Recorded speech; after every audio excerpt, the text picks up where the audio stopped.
নমস্কাৰ আজি সবিয়াহলৈ মই শান্তনু মহন্তই স্বাগতম জনাইছো অসমৰ 4 সমষ্টিৰ উপনিৰ্বাচনৰ ফলাফল ওলাল আৰু প্ৰত্যাহিতভাৱে তিনিটাকৈ সমষ্টি দখল লৈ গল বিজেপি আৰু এটা সমষ্টি এআইডিএফৰ দখল লৈ গল জনিয়া সমষ্টিত কংগ্ৰেছ পৰাজিত হল কংগ্ৰেছৰ হাতৰ পৰা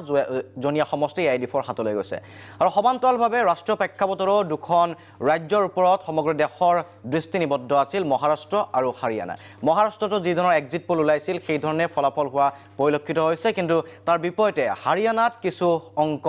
উলটা হোৱা পৰিলক্ষিত হল আসলে কি ধৰণে ৰাজনৈতিক বাতাবৰণ কি ধৰণৰ হৈছে কোন দিশে দেশৰ ৰাজনীতি আৰু অসমৰ প্ৰেক্ষাপটত যদি চাবলৈ যাওঁ এই উপনিৰ্বাচনে একচন নিৰ্বাচনত কিবা প্ৰভাৱ পেলাবনে চলিত নিৰ্বাচনত লোকসভা নিৰ্বাচনৰ যি ধৰণৰ বতাহ আছিল সেই বতাহৰে প্ৰতিফলন বুলি ক'ব পাৰি কোনবোৰ বিষয় কোনবোৰ কাৰকে ক্ৰিয়া কৰিলে এই নিৰ্বাচনত সেই সম্পৰ্কে জনাম আপোনালোকক আমাৰ ষ্টুডিঅ'ত অতিথিসকল উপস্থিত আছে লগতে থাকিব যিসকল বিজয়ী প্ৰাৰ্থীসকল আমাৰ মাজত উপস্থিত আছে বিজয়ৰ পিছতে প্ৰাগ নিউজৰ জৰিয়তে তেওঁলোকে সম্বোধন কৰিব প্ৰতিক্ৰিয়া ব্যক্ত কৰিব মই প্ৰথমতে ষ্টুডিঅ'ত থকা আমাৰ অতিথিসকলক স্বাগতম জনাব বিচাৰিছো ডক্টৰ সুনীল পৱন বৰুৱা নিবন্ধকাৰ বিশিষ্ট বিশ্লেষক আপোনাক স্বাগতম জনাইছো প্ৰাক্তন সাংসদ কিৰিপ চলিহা ডাঙৰীয়াক আমি স্বাগতম জনাইছো পংকজ বৰবৰা ডাঙৰীয়া আছে কংগ্ৰেছ মুখপাত্ৰ স্বাগতম জনাইছো পবিত্ৰ মাৰ্ঘেৰিটা ডাঙৰীয়া আছে বিজেপি মুখপাত্ৰ আমি স্বাগতম জনাইছো সম্পক কলিতা ডাঙৰীয়া এআইডিএফৰ মুখপাত্ৰ আমি স্বাগতম জনাইছো আমি ষ্টুডিঅ'ৰ মজিয়াত কথা পাতিম যেহেতু আটাইকেইটা ৰাজনৈতিক দলৰ প্ৰতিনিধিও আমাৰ মাজত উপস্থিত আছে যে নিৰ্বাচনত প্ৰতিনিধিত্ব আগবঢ়ালে সুখ দুখৰ কথা নিশ্চয় থাকিব তেখেতসকলৰ তাৰ পূৰ্বে যেহেতু সুখ বুলি ক'লে প্ৰথম সুখটো প্ৰাৰ্থীৰ পৰা আহিব সেইবাবে মই সোণাৰীলৈ যাব বিচাৰিছো সতীৰ্থ সাংবাদিক উৎপল বৰা আছে উৎপল বৰাৰ সৈতে নৱনীতা সন্দিকৈ আছে বিজয়ী প্ৰাৰ্থী ইতিমধ্যে সোণাৰীৰ পৰা বিজয় সাব্যস্ত কৰিবলৈ সক্ষম হৈছে দিনতে উল্লাস উদ্দীপনা দেখা পাইছিল আৰু এই মুহূৰ্তত প্ৰতিক্ৰিয়া কি হ'ব পাৰে উৎপল হয় শান্তনু মহন্ত পুৱাৰ ভাগত নিৰ্বাচনী বতৰাৰ বাবে অপেক্ষাকৃত এটা ক্ষণ আৰু এতিয়া বিয়লিৰ ভাগত নিৰ্বাচনী ফলাফলৰ পিছত বিজয়ী হোৱা প্ৰাৰ্থীৰ লগত কথোপকথন এই মুহূৰ্তত আমাৰ লগত উজনি অসমৰ সন্মানীয় যি সোণাৰী সমষ্টি যি এই বিগত প্ৰায় 15টা দিন এক পৰিৱেশ ৰাজনৈতিক পৰিৱেশৰ মাজত পাৰ কৰা হৈছে তাৰ পিছত আজি ফলাফল আহিছে ফলাফলৰ পিছত মোৰ কাষত এতিয়া বিজয়ী প্ৰাৰ্থী ভাৰতীয় জনতা দল তথা মিত্ৰ দলৰ প্ৰাৰ্থী নৱনীতা সন্দিকৈ প্ৰথমতে মই আপোনাক শুভেচ্ছা জনাইছো প্ৰাগ নিউজৰ পৰিয়ালৰ তৰফৰ পৰা ধন্যবাদ আৰু মই নমস্কাৰো দিছো প্ৰাগ নিউজৰ পৰিয়াললৈ প্ৰথম প্ৰতিক্ৰিয়া কি জনাব আশীৰ্বাদ আপোনাক সোণাৰীবাসী ৰাইজ আপোনাৰ দল মিত্ৰজোঁটৰ দল সকলোৱে দিছিলে গতিকে প্ৰতিক্ৰিয়া কি হ'ব সকলোৱে দিছে আৰু মই মানে তেওঁলোকক ধন্যবাদ দিছো আৰু ইমান সকলোৱে কষ্ট কৰিলে সকলো নেতা কাৰ্যকৰ্তা মানে মই চাগে সেইটো ধাৰ খুজিব নোৱাৰিম নেকি মোৰ জীৱন্তকালত কিন্তু মই চেষ্টা কৰিম তেওঁলোকে যিটো মোক বিশ্বাস কৰিছে মই মোৰ কামৰ দ্বাৰা আৰু কথা অলপ কম বুলি ভাবিছোঁ আৰু সেই কথাটোৱে মই এই কথাটোলৈ আপোনাক গ'লোৱেহেঁতেন কিন্তু টিকেট পোৱাৰ পিছত এই যিটো আজিৰ পৰিৱেশ এই পৰিৱেশটো মনলৈ আহিছিল চাগে নিশ্চয় আপোনাৰ এনেই বেলেগে কয় জিকিলে কিবা এটা বেলেগ লাগে মোৰ মানে ফিলিংটো চাগে কাইলৈ মানে হ'বগৈ নেকি চবেই আগতে কয় বাইদেউ আমাৰ জিকিলে মানে ফিলিংটো কিন্তু বাহিৰত যিটো হুলস্থুল ওলাই গৈছিলোঁ যিটো মানে এটা হেৰি নহয় সেইটো আকৌ ভাল লাগিলে আৰু নিজৰ এইটো মানে বহুতকেইটা এক্সপিৰিয়েঞ্চ আছে লোকৰ লগত কিন্তু নিজৰ কাৰণে আজি ভাল লাগিছে আৰু এটা সময় আপুনি অতিবাহিত কৰিছে গেৰুৱা দলৰ মঞ্চখনত আপুনি এটা দীঘলীয়া সময় মই ইয়াৰ আগৰ ইণ্টাৰভিউটো আপোনাৰ লগত কথোপকথন কৰোঁতে কৈছিলোঁ যে আপুনি ৰাজ্যিক পৰ্যায়ৰ আপুনি আসন লৈছে এটা দলীয় এটা অতীত আপুনি পাৰ কৰিছে তাৰপিছত আপোনাৰ যি কৃতকাৰ্যতা গতিকে এই দলৰ যিটো আশীৰ্বাদ এইটোক লৈ কি প্ৰতিক্ৰিয়া প্ৰকাশ কৰিব আৰু যিটো আপোনাক দিলে দলে যিটো দিলে আজি টিকেট দিলে বিধায়িকা বনাইছে এই কথাটো লৈ আপুনি দলৰ কৃতজ্ঞতা কেনেকৈ নাই মই দললৈতো ভাৰতীয় জনতা পাৰ্টি দললৈতো মই ধন্যবাদ দিম পোনপ্ৰথমে আমাৰ মুখ্যমন্ত্ৰী সৰ্বানন্দ সোণোৱাল ডাঙৰীয়ালৈ মই ধন্যবাদ দিম আমাৰ finance minister doctor Himanta Biswa Sarma ডাঙৰীয়ালৈ আৰু ৰাজ্যিক সভাপতি ৰঞ্জিত কুমাৰ দাস ডাঙৰীয়া আমাৰ সাংগঠনিক সম্পাদক ফণী শৰ্মা ডাঙৰীয়া তেওঁলোকে যিমান সময় পাৰিছিলে মোক ইমান ভাল গাইডেঞ্চ দিছিলে আজি তেওঁলোকে যিটো ইমান এটা সোণাৰী প্ৰেষ্টিজিয়াছ চিট এগৰাকী মহিলাৰ লগত গতাই দিছে চ' সেই ৰেচপেক্ট আৰু তেওঁলোকৰ যিটো বিশ্বাস মই সেইটো এটা মানে নিজৰো এটা চেলেঞ্জ এটা আহে ন যে ইমান ডাঙৰ এটা মোক দায়িত্ব দিছে সেই দায়িত্বটো মই মানে 100% দিম মোৰ সেইটো কেতিয়াও কমি নাৰাখোঁ মোৰ ফালৰ পৰা পুৱাৰ ভাগত আপোনাৰ সম্পূৰ্ণ মনটো এটা বেলেগ ধৰণৰ আছিলে কিয় আছিলে পুৱাৰ ভাগত কিবা ভয় খাই আছিল নাই ভয় খোৱা নাই মোৰ সেইটো এটা নিজৰ বিশ্বাস আৰু মই অকণমান ভগৱানক টাইম দিছিলোঁ আজি আচলতে সেইকাৰণে মই মাইণ্ডটো ডিষ্ট্ৰেক্ট কৰিব খোজা নাছিলোঁ বেলেগ কথাত আৰু মই আপোনালোককো ধন্যবাদ দিম যে আপোনালোকে মোক সেইটো মানে মোৰ মানে যিটো প্ৰাইভেট মুমেণ্টছ আপোনালোকে সেইটো ৰেচপেক্ট কৰিলে সাধাৰণতে মিডিয়াবিলাকে অকণমান খুচৰিবলৈ চায় আপোনালোকে যে সেইটো কৰা নাই আৰু ইমান পজিটিভিটি মানে এই ইলেকশ্যনটো আৰু এটা কথাৰ কাৰণে ভাল লাগিছে মই যেনেকৈ বিচাৰিছিলোঁ যে কোনো এটেক নহওক পাৰ্চনেল এটেক আৰু কোনো মানে কোনো মানে আনএটৱাৰ্ড ইনচিডেণ্ট নহওক ভালে কুশলে হৈ গ'ল আৰু ইণ্টাৰেষ্টিংলি এতিয়া আৰু ক'ব পাৰোঁ মানে নমিনেশ্যনৰ দিনাখনো বৰষুণ দিছিলে আৰু মুখ্যমন্ত্ৰী আমাৰ ইয়াত আহিছিলে আৰু আমাৰ ৰামেশ্বৰ তেলী ডাঙৰীয়া কেন্দ্ৰীয় মন্ত্ৰী আহিছিলে আৰু বহুত প্ৰদীপ হাজৰিকা ডাঙৰীয়া আহিছিলে আকৌ সেইদিনাখনো বৰষুণ আছিলে আৰু ভোট দিয়াৰ দিনাখনো বৰষুণ আছিলে আৰু আজিও ইমান কোইনচিডেণ্ট মানে ভোট মানে কাউণ্টিঙৰ দিনাখনো বৰষুণ আহিছিলে আৰু চবেই মানে সুধিছে কি হ'ব মইছোঁ যদি অকণমান ক'ৰবাত লেতেৰাও আছিলে বৰষুণে চফা কৰিলে অঁ চিমিলাৰিটি আৰু এইটোতে আৰু এটা কথা পাহৰিয়ে গ'লোঁ চাগে এতিয়া কিবা এটা কথা মনত পৰিছিলে মানে মই এজন মানে নাম নকওঁ আৰু কালি আমাৰ এটা মানে এনেই ঘৰত আহিলে অলপ ডিছকাশ্যন এটা হয়তো মানে লাইট ডিছকাশ্যন তেতিয়া মানে কৈছে বৰষুণ দিয়াৰ কাৰণে কিছুমানে ভোট দিবলৈ নাহিলে কিন্তু তাৰ মাজতে এজন পুৰুষে মানে ইমান ধুনীয়াকৈ পজিটিভ কথা এটা কৈছে বাইদেউ হেৰি যদি ৰ'দ দিলেহেঁতেন মানুহবিলাকে গোট খালেহেঁতেন আৰু কিবাকিবি অলপ পাৰ্টি কৰা মুডত আহি পেলাই আকৌ হাই কাজিয়া হোৱাহেঁতেন আপোনাৰ কাৰণে বেয়া হ'লহেঁতেন সেইকাৰণে ভগৱানে সেইটো ফালৰ পৰাই আপোনাক অলপ সহায় কৰিলে নেকি আৰু কম হোৱাটো আপোনাৰ কাৰণে পজিটিভে নেকি তেওঁ মানে ইমান ধুনীয়াকৈ কথাটো ক'লে নহয় মই মানে ভাবিলোঁ মানে মানুহৰ পজিটিভ হ'লে আপুনি এটা নিগেটিভৰ পৰাও কেনেকৈ পজিটিভ কৰে মানে এটা মানে সদায় আমি বেয়া নিগেটিভিটি মাইণ্ডত চাব নালাগে তেওঁক মই তেতিয়া ভাবিলোঁ মানে মোৰ সমষ্টিৰ পৰাই যে এজন পুৰুষে ইমান ধুনীয়াকৈ কথাটো কৈছে সেইটো মোৰ কাৰণে এটা ভাল লাগিলে আৰু সৰু ল'ৰা ছোৱালীবিলাকো একদম নৱনীতা আণ্টি বুলি যিটো মানে মৰম দেখুৱালে তেওঁলোকৰ ভোটৰ লগত একো কথা নাই কিন্তু মানে তেওঁলোকে ইমান কনচিয়াছ হৈছে যে সেইটো এটা ভাল কথা আৰু লেডিজসকলৰতো কথাই নাই আৰু তেওঁলোকৰ গা হাতখন কিন্তু মই কৈছোঁ তোমালোকে মানে নিজৰ যদিও আমি ৰাজনীতি কৰিছোঁ বা কিছুমান লেডিজে কালচাৰেল NGOৰ লগতো ব্যস্ত হৈছে মই তেওঁলোকক এটা কথাই কৈছোঁ চোৱা মোৰ নিচিনাকৈ ময়ো তোমালোকক বিচাৰোঁ তোমালোকৰ ঘৰ সংসাৰত অৱহেলা নকৰিবা তোমালোকৰ ল'ৰা ছোৱালীকেইটা যাতে পঢ়াত ভাল হয় সেইটোৱে মই কামনা কৰিছোঁ তেতিয়া কৈছে বাইদেউ কোনেও দেখোন ইমান কথা নকয় আমি ভাবিছিলোঁ আপুনি পলিটিক্সতে কৈছোঁ নাই লগতে ঘৰখনো কোনো নেগলেক্ট নকৰিবা আপুনি কি কাৰণে জিকিলে বুলি ভাবে যদি মোৰ পোনপটীয়া প্ৰশ্ন আপুনি কি কাৰণে জিকিলে বুলি ভাবে আৰে সেইটোতো আৰু ওলাই আছে ভাৰতীয় জনতা পাৰ্টীৰ চৰকাৰে ইমান ধুনীয়াকৈ কাম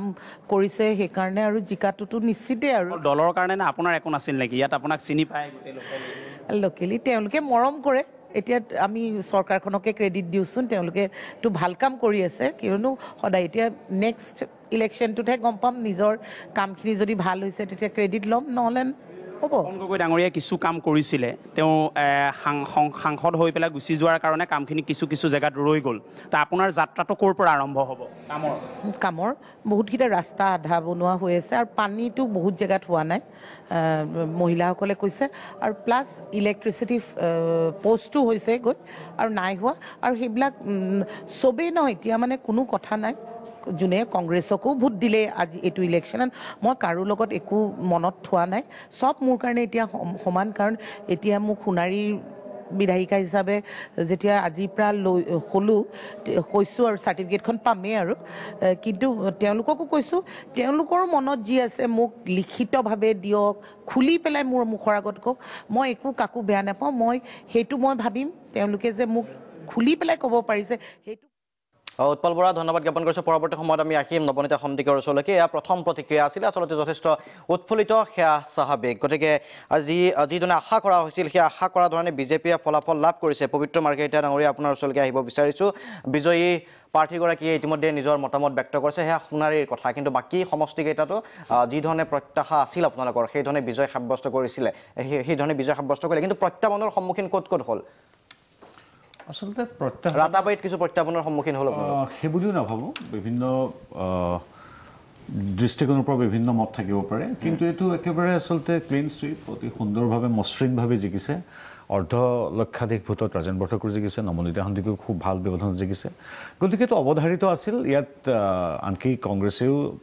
আচলতে তেওঁলোকৰ বক্তব্যবিলাকৰ পৰা প্ৰাক নিৰ্বাচনী বক্তব্যত তেওঁলোকৰ পৰা প্ৰতীয়মান হয় যে তেওঁলোকে ইতিমধ্যে আচলতে বিজেপি যে জিকিব সেইটো তেওঁলোকৰ কথাত আপাকে প্ৰকাশ পাইছিল সেই যি কি নহওক গতিকে এগৰাকী প্ৰাৰ্থীলৈ আমাৰ ফালৰ পৰা শুভেচ্ছা জনাইছোঁ আৰু মূলতঃ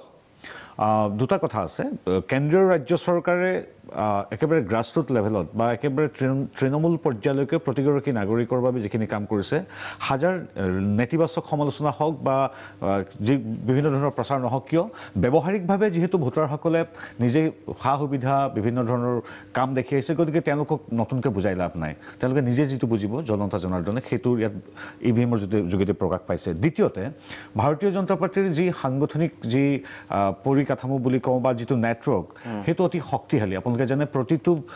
ভোটাৰ লিষ্টৰ পৃষ্ঠাৰ বিপৰীতে আমাৰ একোগৰাকী সমৰ্পিত পৃষ্ঠা প্ৰমুখ বা কাৰ্যকৰ্তা আছে প্ৰতিটো বুথত আমাৰ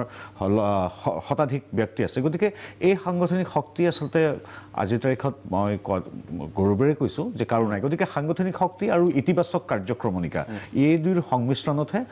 ফলাফল আপোনালোকে লাভ কৰিছে এইটো ঠিক আছে credit goes to the party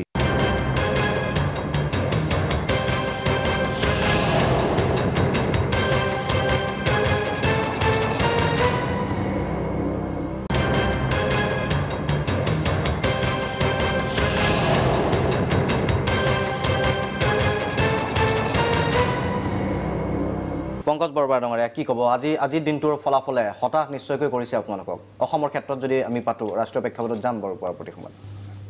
এই নিৰ্বাচনত জয়লাভ কৰা প্ৰাৰ্থীসকলক আমি প্ৰথমে আন্তৰিক শুভেচ্ছা জনাইছোঁ মোৰ প্ৰয়াত পিতৃৰ বন্ধু জানকী সন্দিকৈ বোৱাৰী নৱনীতা সন্দিকৈ সোণাৰীৰ পৰা জিকিছে আৰু মোৰ বন্ধু আৰু একালত আমাৰ সহকৰ্মী ৰাজেন বৰঠাকুৰো তাৰ ৰাঙাপাৰাৰ পৰা জিকিছে আমি শুভেচ্ছা জনাইছোঁ বিজেপিৰ প্ৰতিনিধিয়ে কৈছে এই নিৰ্বাচনটোত হয় ৰাঙাপাৰা সমষ্টিত তেখেতে জিকিছে কিন্তু ভোট 50,000ৰো অধিক ভোটৰ ব্যৱধানত জিকিছে কিন্তু 16 চনৰ নিৰ্বাচন আৰু লোকসভাৰ 19 চনৰ নিৰ্বাচনত যিমান সংখ্যক ভোট কংগ্ৰেছ দলে প্ৰাৰ্থীয়ে পাইছিল সোণাৰী সমষ্টিত প্ৰায় সমান সংখ্যক ভোটে আমি পাইছোঁ সেইকাৰণে জনসাধাৰণৰ চৰকাৰখনৰ পিছত কেন্দ্ৰীয় আৰু ৰাজ্যিক চৰকাৰখনৰ ওপৰত জনসাধাৰণৰ অসন্তুষ্টি বহুতখিনি আছিল সেই অসন্তুষ্টিখিনি আমি ভোটৰ ওচৰলৈ নিব পৰা নাই সেইটো আমাৰ দুখ হৈছে আমি সঠিক সময়ত সিদ্ধান্ত লোৱাত আমাৰ কিছু ভুল হৈ গ'ল আৰু আমি সেইখিনি যদি নিব পাৰিলোহেঁতেন সেইটোৱে তেতিয়াহ'লে নিৰ্বাচনৰ ফলাফল বেলেগ হ'লহেঁতেন আৰু সৰ্বভাৰতীয় পৰ্যায়তো আপুনি যদি চাই সেইটো প্ৰসংগ পাতিম কিন্তু আপুনি যদি জনিয়াৰ কথা কয় জনিয়া আসনখন অন্তত আপোনালোকে নিজৰ দখলত এইটো ৰাখিব পাৰিলে আমাৰ কাৰণে এটা অপ্ৰত্যাশিত আছিল আমি ভাবিছিলোঁ শেষ মুহূৰ্তলৈ তীব্ৰ প্ৰতিদ্বন্দ্বিতা হ'ব কিন্তু জনসাধাৰণে জনিয়া সমষ্টিৰ ভোটাৰে UDFৰ প্ৰাৰ্থীজন বেছি যোগ্য বুলি ভাবিছে তেখেতক ভোট দিছে আমি তেখেতক সেইকাৰণেই শুভেচ্ছা জনাইছোঁ ঠিক আছে চম্পক কলিতা ডাঙৰীয়া আপোনালোকে এটা সমষ্টিৰে প্ৰাৰ্থিত্ব আগবঢ়ালে আৰু আপোনালোক নিশ্চিত আছিল চাগে পূৰ্বৰে পৰা একজেক্টলি আৰু কি কাৰণে কিয় আপোনালোকে ভাবিলে যে কংগ্ৰেছক ভোট নিদি সেই সংখ্যালঘু যিহেতু সংখ্যালঘু অধ্যুষিত সমষ্টি সেইটো আপোনালোকক ভোট দিব সেই তাৰমানে মই আগতেও মই সকলো 4গৰাকী প্ৰাৰ্থীকে বিজয়ী প্ৰাৰ্থীকে মই শুভেচ্ছা জনাইছোঁ আৰু বিশেষকৈ জনিয়াবাসী ৰাইজক মই কৃতজ্ঞতা প্ৰকাশ কৰিছোঁ কি এই সন্দিক্ষণত আপোনালোকে আগন্তুক 2021 চনত আহিবলগীয়া নিৰ্বাচনটোত যি বাটকটীয়াৰ ভূমিকা ল'লে বিশেষকৈ IUDFৰ কাৰণে মই তেওঁলোকক আকৌ এবাৰ ধন্যবাদ জনাইছোঁ এতিয়া আপোনাৰ চাওক আজি সঁচা কথা ক'বলৈ গ'লে আমিও বেয়া পাওঁ আজি 70-72 বছৰ স্বাধীনতাৰ পিছতো আমি আজি সভাসমূহত আমি নাগৰিকত্বৰ কথা কওঁ ডি ভোটাৰৰ কথা কওঁ ডিটেনশ্যন কেম্পৰ কথা কওঁ NRCৰ কথা কওঁ কিন্তু আমি ক'ব লাগিছিলে ডেভেলপমেণ্টৰ কথা ক'ব লাগিছিলে ইণ্ডাষ্ট্ৰিয়েলাইজেশ্যনৰ কথা ক'ব লাগিছিলে নিবনুৱা সংস্থাপনৰ কথা কিন্তু আমি বেয়া পাওঁ আৰু সেইখিনি কথা আমি সভাত কওঁ কিন্তু এই যিসকল লোকক আপুনি বাংলাদেশীৰ নামত এটা ভিক্টিমাইজ কৰি ৰাখিছিলে এটা পৰিৱেশ বনাই ৰাখিছিলে সেই লোকসকলে NRCখন হোৱাটো বিচাৰিছিল আৰু NRCখন সুপ্ৰিম কোৰ্টে কৰি দিছিল আমি এটা পৰ্যায় পাইছিলোগৈ এটা পদক্ষেপ ভাল পদক্ষেপ এই সমস্যাটো স্থায়ী সমাধানৰ কিন্তু তাক যি ধৰণে উপলুঙা কৰা হ'ল বিশেষকৈ কংগ্ৰেছৰ মানে আপোনাৰ কোনো ধৰণৰ অপ্ৰতিদ্বন্দ্বী নেতা তৰুণ গগৈয়ে যি ধৰণে উপলুঙা কৰিলে ডাষ্টবিনৰ পেপাৰ বা অন্যান্য ইছলাম কিবা কিবি ক'লে আৰু শিলাদিত্য দেৱ হিমন্ত বিশ্ব শৰ্মা ৰঞ্জিত দাস তেওঁলোকৰ লগত তেওঁৰ কোনো বক্তব্যৰ একাকাৰ হৈ গ'ল তাৰ সেইকাৰণে প্ৰভাৱটো তাত পৰিলে একদম প্ৰভাৱ পৰিলে তাত আপোনাক চবতকৈ আচৰিত কথা তাত তৰুণ গগৈৰ পোষ্টাৰ নাই আৰু তাৰপিছত দ্বিতীয় কথা হ'ল আপোনাৰ আমাৰ ডক্টৰ হাফিজ ৰফিকুল তেওঁ এজন যোগ্য তেওঁ বিগত দিনত বিধানসভা নিৰ্বাচিত হৈছে আৰু 11 চনত তাৰো আগত 2006 চনত কিন্তু আমি 92টা ভোটত হাৰিছোঁ 2006 চনত কিন্তু জনীয়া সমষ্টিত 92টা ভোটত হাৰিছোঁ সেইকাৰণে সেই সমষ্টিটো আমাৰে সমষ্টি সেইকাৰণে এটা কিবা 16 চনৰ হেৰিত আমাৰ হাতৰ পৰা গুচি গৈছিল 16 চনত আমাৰ হেৰিৰ পৰা গুচি গৈ পেলাই আমি 30,000 যদিও হাৰিছিলোঁ আজি আমি সেইটো ৰিভাইভ কৰি আমি 35,000 জিকিছোঁ আজি আমি 16 কথা কিয় কৈছে আপুনি আমি জনীয়া আপোনালোকে পাৰ্টিও হয়তো আব্দুল খালেকৰ তুলনাত এইবাৰ যিগৰাকী প্ৰাৰ্থী দিয়া হয় সেই প্ৰাৰ্থীগৰাকী আপোনাক কৈ আছো মই আপোনাৰটো প্লাছ কৰিছোঁ 16ত কিয় আমি 19ত তাত 52 পাইছোঁ আপোনালোকে 91 পাইছে 93 পাইছে তাৰমানে আমি আপোনাৰ সেই তাৰ পৰা আমি 35,000 প্লাছ আমি 96,000 ভোট পাইছোঁ তাৎক্ষণিক কাৰণ হিচাপে কিন্তু এনআৰচি আৰু কংগ্ৰেছৰ মন্তব্যই কাম কৰিছে আৰু ইয়াৰ প্ৰভাৱটো ইণ্টাৰেষ্টিং কথা এই জনীয়াৰ ইলেকশ্যনটো যে এটা ইংগিত দিছে সেই ইংগিতটো AIUDF 2021 চনত অসমৰ দ্বিতীয় বৃহৎ ৰাজনৈতিক দল হ'ব আৰু 36টা আসন আমি পাম আৰু অসমত বিজেপিক প্ৰতিৰোধ কৰিবলৈ শিলাদিত্য হিমন্ত বিশ্ব শৰ্মা AIUDF থাকিব ৰুচি সম্পন্ন যিখিনি মানসিকতা ইয়াক প্ৰতিৰোধ কৰিবলৈ একমাত্ৰ AIUDF সক্ষম এইটো আজি প্ৰতিপন্ন কৰিলে জনীয়া মই মাত্ৰ এটা লাইন কম দুজনৰ তাৰমানে আচলতে এইটো আপোনালোকে দুজনে যিমানে নকওক কিয় অসমবাসীক বিপথে পৰিচালনা নকৰিব নগাঁৱত প্ৰদ্যুৎ বৰদলৈক আৰু কলিয়াবৰত গৌৰৱ গগৈক জিকোৱাৰ পিছতো AUDFে যেতিয়া অভিমান কৰিছিল আমাক কংগ্ৰেছে বিশ্বাসঘাতকতা কৰিলে বুলি তাৰ উপহাৰ স্বৰূপে মলম হিচাপে আচলতে কংগ্ৰেছে এতিয়া উপহাৰ দিছে UDFক এই আসন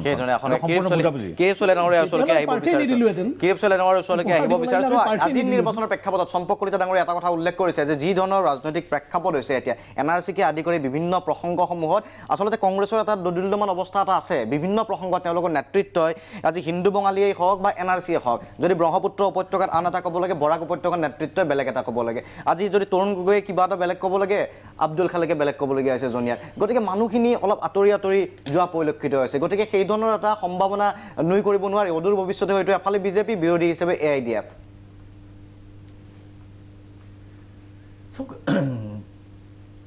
মই প্ৰথম কথা ৰাজনৈতিকভাৱে ইমান পৰিপক্ক নহওঁ যে আজি এবছৰ বা 1.5 বছৰৰ পিছত কি হ'ব এটা উপনিৰ্বাচনত 3টা সমষ্টি বা এটা সমষ্টিৰ ফলাফলে সেইটো নিৰ্ণয় কৰি দিব বুলি ক'ব পৰা মই বিশেষজ্ঞ নহয় সাধাৰণভাৱে মই এইটোৱে ভাবিছোঁ যে এই 4টা সমষ্টিত যিটো নিৰ্বাচন হৈছিল তাত 3টা সমষ্টিত বিজেপি জয়লাভ কৰিব বুলি প্ৰায় সকলোৱে সাধাৰণ মানুহে ভাবিছিলে সকলোতেতো লিখিছিলে হয় কংগ্ৰেছৰ 2-এজন ডাঙৰ নেতাই কৈছিলে যে 4টা সমষ্টিত জিকিম কিন্তু মই ভাবোঁ যে এইটো নিৰ্বাচনৰ আগমুহূৰ্তত দিয়া সস্তীয়া প্ৰচাৰ তাৰ বাদে অন্য একো নাছিলে কাৰণ এইটো কোনো এই কথাটো গম্ভীৰতাৰে লোৱা নাছিলে হয় কিন্তু AIUDF আৰু জনীয়া সমষ্টিটোত AIUDF জিকিবনে কংগ্ৰেছ জিকিব সেইলৈ এটা চিন্তা চৰ্চা হৈছিলে কাৰণ জনীয়া সমষ্টিটো হৈছে অসমৰ সংখ্যালঘু ৰাজনীতিৰ ঘাটি বুলি কোৱা হয় তাত বহুকেইজন বৰেণ্য সংখ্যালঘুৰ নেতা তাৰ পৰাই নিৰ্বাচিত হৈছিলে আগতে কিন্তু সেইবুলি আকৌ জনীয়া সমষ্টিত যিটো হৈছে সেইটোৱে অসমৰ ভৱিষ্যত ৰাজনীতি নিৰ্ণয় কৰিব সেইধৰণে ময়ো ভাবোঁ যে অসমৰ জনগাঁথনি তেনেকুৱা নহয় যে সেইটোৰ নিৰ্ণায়ক ভূমিকা ল'ব পাৰিব গতিকে সেইটো মোৰ ভুল হ'ব পাৰে মই তেনেকৈহে কথাটো ভাবোঁ মই প্ৰথমতে ধন্যবাদ জনাইছোঁ মোৰ নৱনীতা মোৰ ভগ্নী প্ৰতিম জিকিছে কাৰণে মই আশীৰ্বাদ দিছোঁ আৰু মই জানো যে তেওঁ খুব ঘৰুৱাভাৱে যেনিমান পাকৈত কথা কওঁতে কিন্তু ৰাজনীতিটো যথেষ্ট আপোনালোকে দেখিছে যথেষ্ট আজি হিচাপ কৰি কথা কৈছে সেইখিনি শিকিছে যিমান কম সময়তে মই ধন্যবাদ দিছোঁ একেধৰণে বাকীকেইজনো যিসকল প্ৰাৰ্থী আটাইকেইজন প্ৰাৰ্থীয়ে মই ভাবোঁ যে নিজৰ নিজৰ যোগ্যতা আছে ৰাজেন বৰঠাকুৰো আজি এইবাৰ জিকাৰ কাৰণে মোৰ ভাতৃৰ নিচিনা মোৰ ভাতৃ মোৰ লগতে একেলগে কংগ্ৰেছৰ ভিতৰত যিটো আন্দোলন কৰিছিল আৰু যিটো আন্দোলনৰ ফলত কংগ্ৰেছ বিভাজিত হৈ আজি বিজেপিক শাসনত বহালে, যিটো এটা দুলুৱা আহমেদে কৰি আছে, সেইটো পাছৰ কথা। মই এইটো কথাই কৈছোঁ যে সেই গতিকে তেখেতকো মই তেখেত জিকাৰ কাৰণে মই অভিনন্দন জ্ঞাপন কৰিছে আপুনি। ভাল পাইছোঁ। একেদৰে মই ভাবোঁ যে মই ৰফিকুলকো আমি আগতে আপোনালোকৰ ইয়াতে আলোচনা প্ৰসংগত দেখিছোঁ, বহু সময়ত কথা বতৰা যথেষ্ট হিচাপী আৰু পঢ়া শুনা কৰা মানুহ, শিক্ষিত মানুহ, গতিকে ঠিকেই হৈছে। কাছাৰত মই ভাবোঁ যে বিজেপি প্ৰাৰ্থী জিকাটো একেবাৰে সকলোৱে হিচাপ কৰিছিলে। কাৰণটো হৈছে কি যে অসমত এইটো কথা, এই নিৰ্বাচনটো যদি মই বিশ্লেষণ কৰি চাবলৈ হয়, মই 3টামান কথা বাকীখিনি দাদাই ক'ব, 3টামান কথা মই এনেই কৈ যাব বিচাৰিছোঁ আৰু মই তাত মতামত দিয়া নাই, মই সকলোৰে আলোচনাৰ কাৰণে দিব খুজিছোঁ যে 1 নম্বৰ, এই নিৰ্বাচনটোৱে বৰ্তমান অৱস্থাত 3.5 বছৰ ধৰি যিটো বিজেপিৰ শাসন চলিছে, সেই শাসনৰ প্ৰতি মানুহৰ যে খুব ডাঙৰ অনীহা হোৱা নাই সেইটো সূচাইছে নেকি? যদি হোৱা নাই, সেইটোৱে সূচাইছে, তেতিয়াহ'লে এইটো হ'ব নেকি যে আচলতে বিৰোধী দলে ৰাজনৈতিক যিখন এজেণ্ডা হ'ব লাগে, সেই এজেণ্ডাখন বিজেপিৰ হাতত এৰি দিছে? মই এটা প্ৰশ্নহে উত্তৰিছোঁ যে who has been setting the political agenda in the Assam's political situation? যিবোৰ বিষয়ে ৰাইজক প্ৰভাৱান্বিত কৰিছিলে, সেই বিষয়বোৰত বিৰোধী দলে বিজেপি দলক সম্পূৰ্ণৰূপে পৰাভূত কৰিবলৈ সক্ষমভাৱে পৰাভূত কৰিবলৈ সমৰ্থ হৈছে নাই? যদি নাই হোৱা, তেতিয়াহ'লে বিৰোধী দলে চিন্তা কৰিব লাগিব কালি কিমান % ভোট পালে, ক'ত কিমান পালে, সেইটোত নহয়। ৰাজনৈতিক আমাৰ যিখন অভিজ্ঞতা, আমি জানো যে ৰাজনৈতিক চিন্তাধাৰাবোৰ নিৰ্বাচনৰ বহুত আগৰ পৰা আৰম্ভ হৈ যায়, তাৰ পৰা এটা হাৱা আৰম্ভ হয়। পৰিৱৰ্তিত পৰিস্থিতিত আজি AIDF, কংগ্ৰেছ বা বিজেপি বিৰোধী যিবোৰ দল আছে, যিবোৰ গোট আছে, তেওঁলোকৰ স্থিতি কি হ'ব? বা কংগ্ৰেছ দলেই হওক বা AIDFে হওক, তেওঁলোকে নিজকে অকল তেওঁলোকে ছুপাৰ বুলি যে তেওঁলোকেই বিজেপিক পৰাভূত কৰিব লাগিব বুলি ভাবিব পাৰে, শক্তিও থাকিব পাৰে, কিন্তু হয়তো সেইটো কিমান দূৰ সফল হয়, কিমান দূৰ সেইটোৰ সম্ভাৱনা কিমান আছে, সেই কথাটো সেই মনোভাৱটো কিমান শক্তিশালী, সেইটো চাব লাগিব। শেষটো কম, 3টা পইণ্ট কৈছোঁ। 3 নম্বৰ পইণ্টটো হৈছে সমগ্ৰ দেশত যিটো এটা অৰ্থনৈতিক দিশত যিটো এটা সমস্যা আহিছে, যিটোৰ প্ৰতিফলন হয়তো আজি ক'ৰবাত পৰিছে, তাৰ প্ৰতিফলন অসমত পৰিলে নে নাই, সেইটো খুব চিন্তা কৰিবলগীয়া কথা। এইকেইটা কথাৰ ওপৰত মই ভাবোঁ যে আমাৰ ভৱিষ্যত ৰাজনীতি নিৰ্ভৰ কৰিব। মই ডক্টৰ সুনীল ববন বৰুৱাৰ ওচৰলৈ আহিম। সামগ্ৰিকভাৱে তেখেতে এই 3টা বিষয় হওক বা আমাৰ আজিৰ অসমৰ ৰাজনীতিৰ প্ৰেক্ষাপটটো বিশ্লেষণ আগবঢ়াব, কিন্তু এক চমু বাণিজ্যিক বিৰতিৰ সময় হৈছে, পুনৰ উভতি আহিম।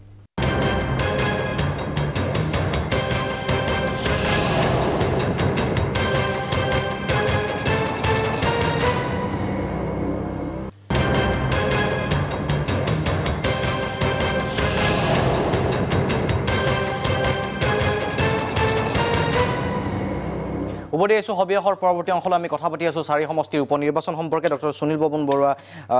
ওচৰলৈকে আহিব বিচাৰিছোঁ। এইবাৰ আমি ইতিমধ্যে আলোচনা কিছু কৰিছোঁ আৰু আমি প্ৰাৰ্থীৰ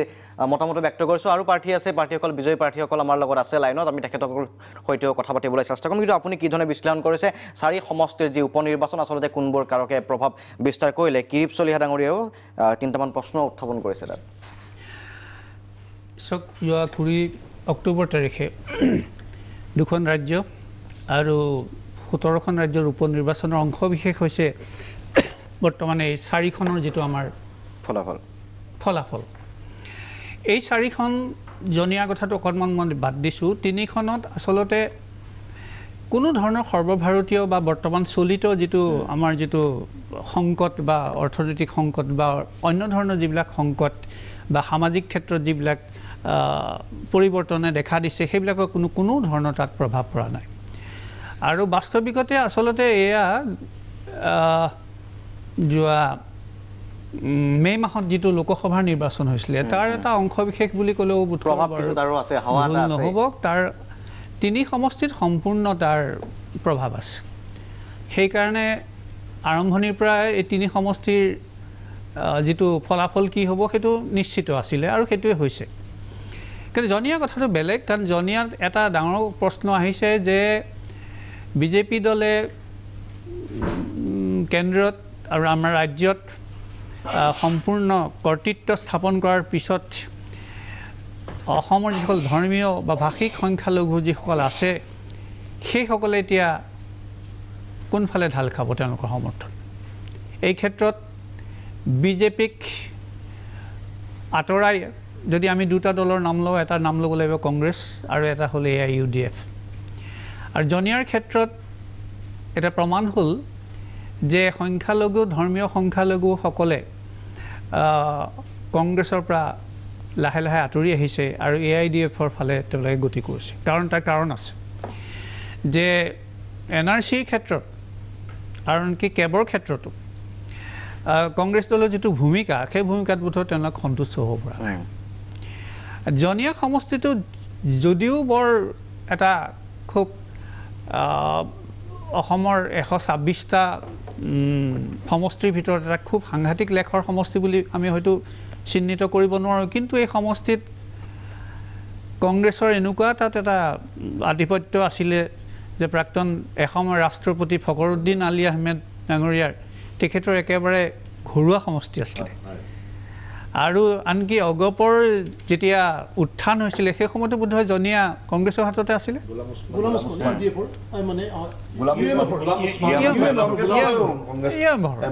কিন্তু অগপৰ নহয় তাৰমানে আমি ধৰি লৈছোঁ যে আতাউৰ ৰহমান পিছত গতিকে আমি ধৰি লৈছোঁ যে এইটো কংগ্ৰেছ বেষ্টিত এটা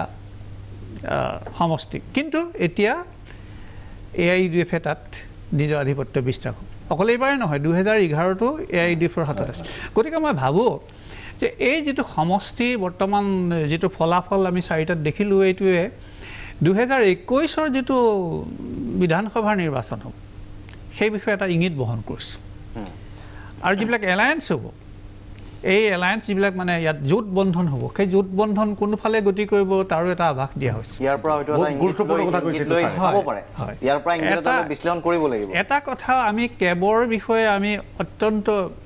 একাংশ লোক এতিয়াও খুব সৰব হৈ আছে কিন্তু অতি মই দুৰ্ভাগ্য বুলিও নকওঁ পৰিতাপ বুলিও নকওঁ এটা অতি লক্ষণীয় বিষয় যে যোৱা 4টা সমষ্টিৰ নিৰ্বাচনত কিন্তু কোনো আঞ্চলিক দেশৰ কোনো ভূমিকাই নাই বৰং বাওঁপন্থী দল যি সময়ত লাহে লাহে আমাৰ ৰাজনৈতিক দৃশ্যপটৰ পৰা আঁতৰি আহিছে সেই বাওঁপন্থী দল CPM SUCI এইকেইটা দলে অন্ততঃ নিজৰ অস্তিত্ব প্ৰতিপন্ন কৰিবৰ কাৰণে চেষ্টা কৰিছে এইটো কিন্তু অত্যন্ত মন কৰিবলগীয়া বিষয় আৰু মই ভাবোঁ যে এই নিৰ্বাচনৰ যোগেদি আগন্তুক দিনত আহিবলগীয়া কিছুমান বিশেষ জ্বলন্ত বিষয়ৰ ওপৰত কিন্তু প্ৰভাৱ বিস্তাৰ হ'ব বুনিয়াদ হিচাপে ল'ব পাৰে এই ফলাফলটো ল'ব পাৰে এনেই 1.5 বছৰৰ কাৰণে কোনো কথা নাই কিন্তু ইয়াৰ এটা বেলেগ এটা মেছেজ এটা ঠিক আছে ধন্যবাদ মই আহিম আপোনালোকৰ ওচৰলৈকে কিন্তু যেহেতু আমি জনিয়াৰ কথা পাতি আছোঁ আৰু জনিয়াৰ দৃশ্যপটক লৈও অংক ভৱিষ্যত নিৰ্বাচনী অংক কি হ'ব পাৰে তাক হয়তো বিশ্লেষণৰ এটা বুনিয়াদ এটা পোৱা গৈছে গতিকে বিজয়ী প্ৰাৰ্থীগৰাকী ইছলাম ডাঙৰীয়া আমাৰ লগত আছে মোৰ সতীৰ্থ সাংবাদিক যোগেন সূত্ৰধাৰ তাত উপস্থিত আছে যোগেন আপোনাৰ ওচৰলৈকে আহিব বিচাৰিছোঁ বিজয় সাব্যস্ত কৰাৰ পিছত কি মন্তব্য বিজয়ী প্ৰাৰ্থীগৰাকীৰ বৰপেটাৰ 44 নং জনিয়া বিধানসভা সমষ্টি এইবেলি যি উপনিৰ্বাচন হৈছে উপনিৰ্বাচন আপুনি বিজয়ী হয় তাৰ কাৰণে পাৰজয়ী যোৱাৰ ফলৰ পৰা আপোনাক ধন্যবাদ জ্ঞাপন কৰিলোঁ আৰু আপোনাৰ এইবেলি বিজয়ী যে হৈছে আপোনাৰ বিজয়ী হোৱাৰ প্ৰথম প্ৰতিশ্ৰুতি আপুনি ৰাইজক কি দিব সৰ্বপ্ৰথমটো মই জনিয়াৰ সন্মানীয় ভোটাৰসকলক ধন্যবাদ জ্ঞাপন কৰিছোঁ তেখেতসকলে দিল খুলি মোক ভোট দিছে মোক তেখেতসকলে মৰম দিছে মোৰ ৰেছপনচিবিলিটি জিম্মেদাৰী হ'ব সমষ্টিৰ যি সমস্যা আছে সেই গোটেইখিনি সমস্যা মই বিধানসভাত উত্থাপন কৰিম গোটেই অসমৰে সামগ্ৰিক যি সমস্যা আছে সেইবিলাকো চেষ্টা কৰিম মই কিন্তু পাৰ্টিকুলাৰলি মোৰ সমষ্টিৰ শিক্ষা স্বাস্থ্য ৰোডছ কমিউনিকেশ্যন ইৰ'শ্যনৰ প্ৰব্লেম মোৰ সমষ্টিত আছে খেতিয়কসকলৰ সমস্যা আছে ইয়াৰ উপৰিও আপোনাৰ NRC তেতিয়া 10-12 হাজাৰ মানুহৰ নাম ভাৰতীয় নাগৰিক সেইসকলৰ নথি পত্ৰ আছে বৈধ নথি পত্ৰ থকা স্বত্তেও সেইসকলৰ নাম নাই মাক বাপেকৰ আহিছে সৰু ল'ৰা ছোৱালীৰ নাম নাই এইসকলৰ নাম আহিব লাগিব এই গোটেইখিনি সমস্যা মই বিৰোধী এজন বিধায়ক হিচাপে বিধানসভাত উত্থাপন কৰি মাননীয় মুখ্যমন্ত্ৰী আৰু তেখেতৰ কেবিনেটক মই অনুৰোধ জনাম যে জনিয়াৰ প্ৰতি তেখেতসকলে সুদৃষ্টি দিব লাগে মই শ্বৰ্ট টাইম পাম এটা বহুত বেছি দীঘলীয়া সময় মই নাপাওঁ কিন্তু জনিয়া সমষ্টি এটা হিষ্টৰিকেল সমষ্টি এই সমষ্টিৰ পৰা আপোনাৰ অসমৰ নাম উজ্বলোৱা অসমৰ সুযোগ্য সন্তান ফখৰুদ্দিন আলী আহমেদ ছাহেব তেখেতে এটা সময়ত প্ৰতিনিধিত্ব কৰিছিল তেখেতে বিধায়ক আছিল পৰৱৰ্তী তেখেতে বৰপেটাৰ পৰা MP আছিল আপোনাৰ জিকাৰ বা বিজয়ী হোৱাৰ আৰু কাহিনী কি জিকা মানে মই ভাবোঁ অনেষ্টি মোৰ প্ৰপাৰ্টি মই আগত 5 বছৰ MLA আছিলোঁ কৰাপশ্যনৰ লগত মই কোনো ধৰণৰ কম্প্ৰমাইজ কৰা নাই কংগ্ৰেছে অভিযোগ উত্থাপন কৰিছে যে এইবেলি আপোনাৰ বিজয়ী হোৱাৰ ক্ষেত্ৰত বিজেপি দলে আপোনাক সহায় কৰিছে মিছা কথা এতিয়া 4টা চিটত তেখেতসকলে হাৰিছে গতিকে এই ধৰণৰ কথা কোৱাটো স্বাভাৱিক কথা বাকী 3টা চিটত কিয় নিজিকিলে আমি ৰাতাবাৰীত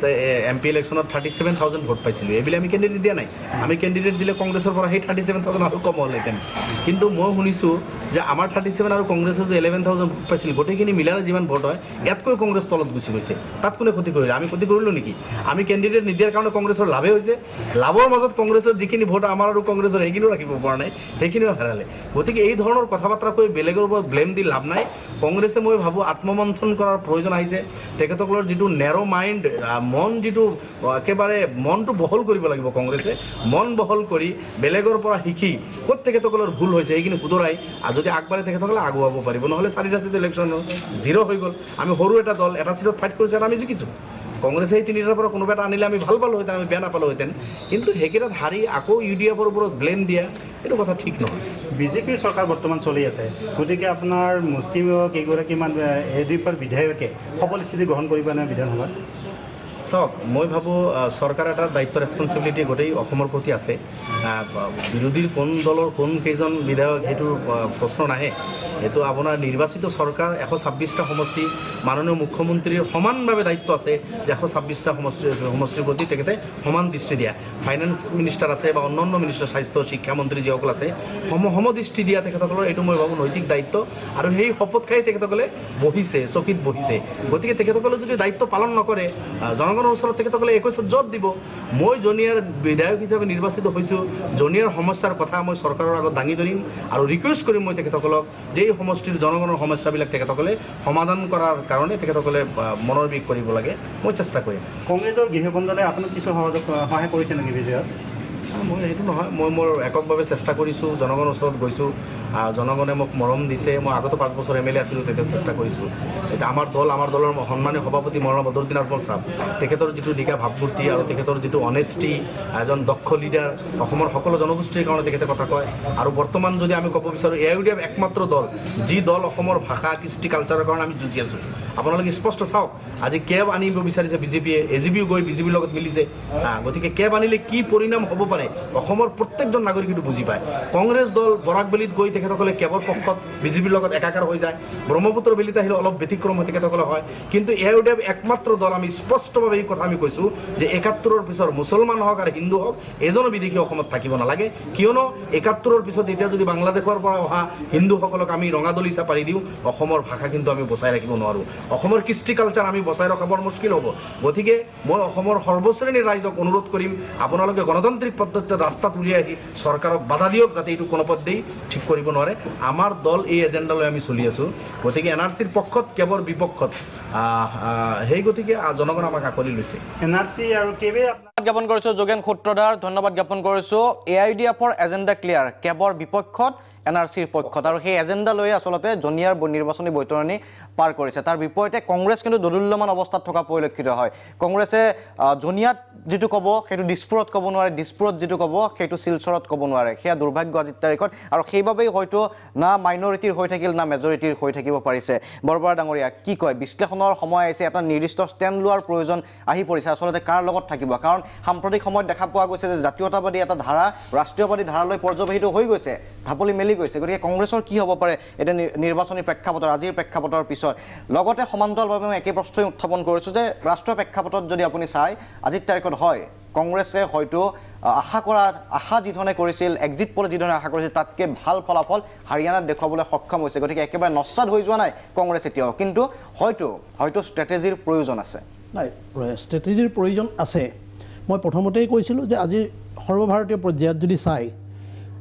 ইয়াৰ আগৰ মহাৰাষ্ট্ৰ বিধানসভাত কংগ্ৰেছ বা NCPৰ মিত্ৰজোঁটে যিমান ভোট পাইছিল তাতকৈ এবাৰ চিট আমাৰ বেছি হ'ল আৰু বিজেপিৰ প্ৰায় 28টা চিট কমিছে হাৰিয়ানাতো বিজেপিৰ প্ৰায় 19টা চিট কমিছে মই প্ৰথমে কৈছোঁ তেওঁলোকে চৰকাৰ গঠনত হয়তো মহাৰাষ্ট্ৰত চৰকাৰ গঠন কৰিব কিন্তু দেশৰ যিবিলাক মৌলিক সমস্যা সেই সমস্যাসমূহ আমি জনসাধাৰণৰ ওচৰলৈ নিব নোৱাৰোঁ আজি খুব জনসাধাৰণৰ আছে কিন্তু সেই ক্ষোভটো আমি ভোটৰ বাকচলৈ বা EVM-লৈ নিব পৰা নাই আজি যিটো দেশৰ অৰ্থনৈতিক অৱস্থা হৈছে বিৰোধী একত্ৰিত নোহোৱাটো অন্যতম এটা কাৰণ আজি তাৰিখত সকলোৱে প্ৰধানমন্ত্ৰীৰ বাবে যদি চিন্তা কৰে ক'ত হ'ব আজি বিৰোধী একত্ৰিত নোহোৱাৰ কথাটো হৈছে অলপ আগতে মই দেখিলোঁ নিখিল ভাৰত কংগ্ৰেছ কমিটিত এখন সাংবাদিক মেল কৰিছে তাত কোৱা হৈছে আমি সকলো একগোট হ'ব লাগে হয়তো কেন্দ্ৰীয় নেতৃত্বই নিৰ্বাচনৰ আগত একগোট কৰিব পাৰিলে হাৰিয়ানাত বেছি সুবিধা হ'লহেঁতেন সেইটো নিৰ্বাচনৰ আগত একগোট নহ'ল হাৰিয়ানাত দলীয় মতভেদ আছিল কিন্তু সেই মতভেদ বহুদিন ধৰি চলি আছিল সেইটো কিৰিপ চলিহা ডাঙৰীয়া সৰ্বভাৰতীয় ৰাজনীতিৰ লগত তেখেতে আছে যোগাযোগ তেখেতে নিশ্চয় জানে এইটো আমি মীমাংসা কৰিছোঁ আজি নিৰ্বাচনৰ 1 মাহমান আগত ঠিক সেইদৰে অসমত 14 চনৰ লোকসভা নিৰ্বাচনৰ পিছত আমাৰ দলীয় মতভেদ আছিল দলে সেইটো সিদ্ধান্ত লওঁতে পলম কৰিলে তাৰ ফলত আমি 16 চনত আমি তাৰ ফল ভোগ কৰিব লগা হৈছে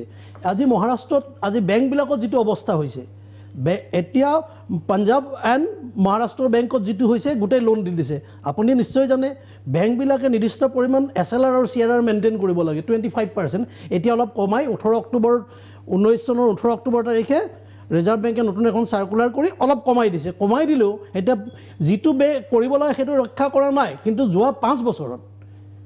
এই আৰ্বান কোঅপাৰেটিভ বেংক মহাৰাষ্ট্ৰত যিবিলাক আছে আৰ্বান কোঅপাৰেটিভ বেংকবিলাক ৰিজাৰ্ভ বেংকৰ প্ৰত্যক্ষ নিয়ন্ত্ৰণত চলে প্ৰত্যেক বছৰ ৰিজাৰ্ভ বেংকে এইবিলাক সমস্যাবিলাকতো আছে কিন্তু তাত সত্ত্বেও ভোটলে পৰ্যবেক্ষিত যিটো কথা কৈছে আপুনি ভোটলে পৰিৱৰ্তন হোৱা নাই আমি ভোটাৰ পৰিৱৰ্তন হৈছে আজি যোৱাবাৰ বিশ্বাসটো মূলতঃ বিশ্বাসত ল'ব পৰা নাই নেকি আমাক হয়তো বিশ্বাসত হোৱা নাই কংগ্ৰেছে এতিয়াও জনসাধাৰণৰ সম্পূৰ্ণ বিশ্বাসভাজন হ'ব পৰা নাই আমি দুটা নিৰ্বাচনত পৰাজিত কৰাৰ পিছত আমি এইটো কষ্ট কৰিছোঁ চেষ্টা কৰিছোঁ আৰু দলৰ নেতৃত্বই সঠিক সময়ত যদি সঠিক সিদ্ধান্ত ল'ব পৰা নাই সেই সঠিক সময়ত সঠিক সিদ্ধান্ত দলে ল'ব লাগিব আৰু নতুনকৈ গোটেই বিষয়বস্তুবোৰ চিন্তা চৰ্চা কৰিব লাগিব হয়তো ৰাজ্যভেদে আপোনালোকৰ পলিচিও বেলেগ বেলেগ হ'ব পাৰে ৰাজ্যভেদে হয় ৰাজ্যৰ স্থানীয় সমস্যাৰ লগত স্থানীয় পলিচি ল'ব লাগিব আৰু আপুনি এটা কথা কৈছে কেব NRC লৈ আমি এখন শুদ্ধ NRC হোৱাৰ পক্ষপাতি আৰু সেইখনৰ কাৰণে আমি কৰিছোঁ NRC কংগ্ৰেছ দলে অসম চুক্তি আধাৰত NRC প্ৰস্তুতকৰণৰ কাম আৰম্ভ হৈছিল আৰু সেয়া কংগ্ৰেছ দলে কৰিছে আমি এখন শুদ্ধ NRCৰ পক্ষত আছোঁ আৰু অসমৰ 3 কোটি মানুহৰ ভাষী সংখ্যালঘু ধৰ্মীয় সংখ্যালঘু জনজাতিসকলৰ ভাইসকলৰ সকলোৰে উন্নয়নৰ কাৰণে কাম কৰিছোঁ আমি কোনো ভাষা বা ধৰ্মৰ মাজত ভেদাভেদ কৰিব খোজা নাই সকলো মানুহৰ উন্নয়নৰ স্বাৰ্থত যদি জনীয়া সমষ্টিৰ আসনখন হেৰুৱাবলগীয়া হয় কেতিয়াবা ক্ষমতাত কংগ্ৰেছে বহুত আগতে বহুবাৰ ক্ষমতা এৰিছে না ক্ষমতা কেব যেতিয়া আহিব কেবখনটো আপোনালোকে বহু কথা কৈছিল আজি যেতিয়া আপুনি প্ৰশ্নটো কৰিলে মই ক'ব লাগিব আজি আপোনালোকে বিৰোধিতা কৰিছে কিন্তু 15 আগষ্ট তাৰিখে পতাকা উত্তোলন কৰি অসমৰ মাননীয় মুখ্যমন্ত্ৰীয়ে খানাপাৰা ফিল্ডত ক'লে 31 আগষ্ট তাৰিখে অসমে এখন NRC হিচাপে এখন ঐতিহাসিক দস্তাবেজ পাব কিন্তু যিদিনাখন NRC প্ৰকাশ কৰা হ'ল সেইদিনা লগে লগে মুখপত্ৰসকলে পবিত্ৰ মাৰ্ঘেৰিটা আছিল নাই মই নাজানো কিন্তু ৰঞ্জিত দাস ডাঙৰীয়া হিমন্ত বিশ্ব শৰ্মা ডাঙৰীয়া লগে লগে সাংবাদিক মেল কৰি এইখনৰ বিৰোধিতা কৰিলে কিন্তু অসমৰ মুখ্যমন্ত্ৰীয়ে আজিলৈকে NRC সম্বন্ধে কোনো স্পষ্ট মতামত দাখিল কৰা নাই তেওঁ NRC সপক্ষত আছে নে বিপক্ষত আছে গণতান্ত্ৰিক দেশ এখনত মানুহে গণতন্ত্ৰত নিজৰ কথা কোৱাৰ অধিকাৰ আছে কিন্তু মাননীয় মুখ্যমন্ত্ৰীজনৰ পৰা আজি সম্বন্ধে অসমৰ NRC খনৰ ওপৰত কোনো মন্তব্য আমি শুনা নাই বা যিটো অতি দুৰ্ভাগ্যজনক কথা এইটোৱে কথাটো সেইটোৱে বিভিন্ন প্ৰসংগ আছে যিবোৰ প্ৰসংগত যিবোৰ পৰিমাণে যিটো খবৰ কথা কৈছে ৰাইজৰ মাজতো হয়তো আছে কিন্তু বিকল্প হিচাপে হয়তো কাকো বিশ্বাসত ল'ব পৰা নাই তেনেবোৰ কথাও জড়িত হৈ আছে আৰু তাৰ বিপৰীতে মই ৰাতিপুৱাৰ ভাগতো আছিলোঁ বিজেপিৰ মুখপাত্ৰগৰাকীয়ে কৈছিলে যে হিতাধিকাৰী আমি হিতাধিকাৰী সৃষ্টি কৰোঁ আচলতে হিতাধিকাৰী ৰাজনীতিও কিন্তু বিজেপিক যথেষ্ট সহায় কৰিছে আজিৰ তাৰিখত একাউণ্টে মানুহৰ যেতিয়া 2000 টকাকে সোমাব সেইটো লোকসভা নিৰ্বাচনত যথেষ্ট তাৰ প্ৰভাৱ পৰিছিলে আমি এটা বিৰতি ল'ব লাগিব আমি এটা বিৰতি চমু বাণিজ্যিক বিৰতি উত্তৰটো দিব পবিত্ৰ মাৰ্ঘেৰিটা ডাঙৰীয়া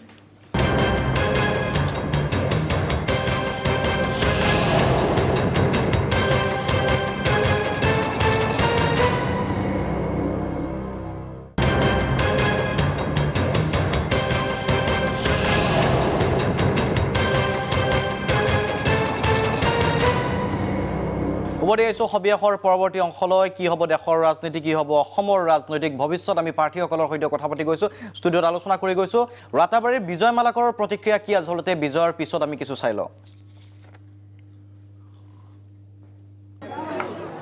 অৱশেষত হেক হাই মাৰিলে ৰাতাবাৰী বিধানসভা উপনিৰ্বাচনত বিজেপিৰ যিগৰাকী প্ৰাৰ্থী বিজয় মালাকাৰ এতিয়া আপোনালোকে দেখি আছে বিজেপিৰ সদৰ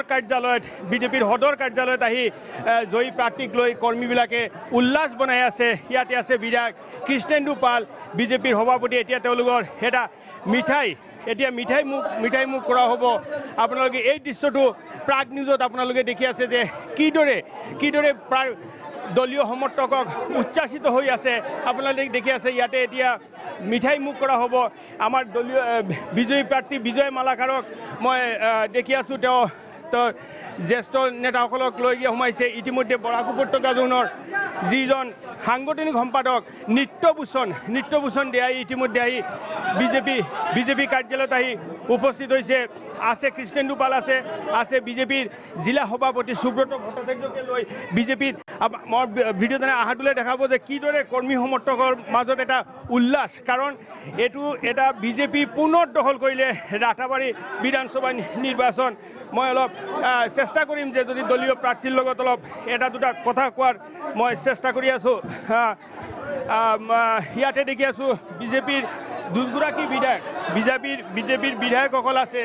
আপোনালোকে দেখি আছে কেমেৰাত কিদৰে দৃশ্য আমালোকে বন্দী কৰি আছোঁ কাৰণ সঁচা কথা আজি কৰ্মীৰ মাজত এটা বেলেগ এটা উচ্ছ্বাস আমালোকে দেখি আছোঁ যে ইয়াতে শ্লোগান চলি আছে আপোনালোকে দেখি আছে শ্লোগান সঁচাকৈ প্ৰত্যেক দলীয় কৰ্মীৰ মাজত আজি উল্লাস কেৱল উল্লাস কাৰণ বিজেপিৰ দখলতে আছিলে এইখন আসন ৰাতাবাৰী নিৰ্বাচনটো বিজেপিৰ দখলতে আছিলে আকৌ পুনৰ উদ্ধাৰ কৰিলে বিজয় মালাকাৰে বিজয় হ'ল বিজয় অৰ্থাৎ বিজয় সেইকাৰণে মই বিজয়ক শুভেচ্ছা দি আছোঁ আপোনাৰ জয়ৰ কাৰণে কেনেকৈ লাগি আছে বহুত আনন্দ লাগিছে বিশেষকৈ মই ৰাতাবাৰীৰ ৰাইজত ধন্যবাদ যাচিছোঁ ৰাতাবাৰীৰ ৰাইজে ইমান মৰম দিছে আমাক মই বহুত জেগাত যাব পৰা নাই তাৰ পিছতো আমাৰ সংগঠনৰ যিবিলাক কিপাদা আছে কৃষ্ণেন্দা ডিষ্ট্ৰিক্ট প্ৰেচিডেণ্ট লগত আমাৰ ইয়াত বাইনিয়াদা আছে সঞ্জয় দা সব মিলি ডোৰ টু ডোৰ কেম্পিং কৰিছে বাচ্চুদাক কণ্টিনিউ আমাৰ 4-5 দিন এটা চনবিলত তাত আছিলে সেইকাৰণে চবত মই ধন্যবাদ দিছোঁ যে আমাক ই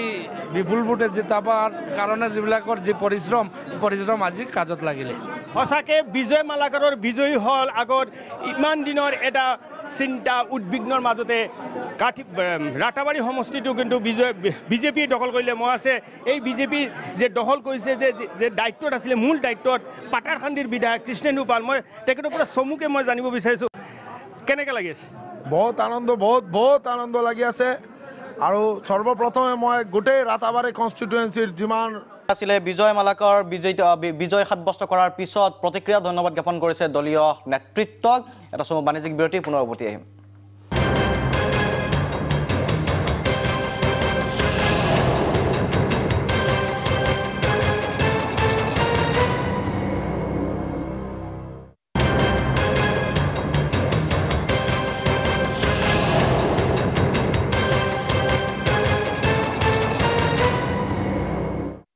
সবিয়াসৰ পৰৱৰ্তী অংশলৈ মই পবিত্ৰ মাৰ্কেটিয়া ডাঙৰীয়া আপোনাৰ ওচৰলৈকে আহিব বিচাৰিছোঁ ৰাষ্ট্ৰীয় প্ৰেক্ষাপটৰ প্ৰসংগ উত্থাপিত হৈছে ঠিক আছে আশা কৰা ধৰণে মহাৰাষ্ট্ৰত ভাল ফলাফল দেখুৱালে কিন্তু হাৰিয়ানাত আচলতে যি ধৰণে এক্সিট পলে ক'লে সেই ধৰণে নহ'ল গতিকে এই ক্ষেত্ৰত এটা কথা যি ধৰণে কোৱা হৈছে যে ক্ষোভ কিন্তু আছে ৰাইজৰ মাজত সময়ে প্ৰতিফলিত হৈ আহিছে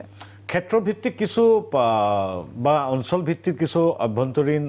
ৰাজনীতিক থাকিব পাৰে ৰাজ্যখন একোখনৰ ক্ষেত্ৰত আমি মহাৰাষ্ট্ৰত এক্সিট পলে কি কৈছে নহয় আমাৰ নিজৰ দলৰ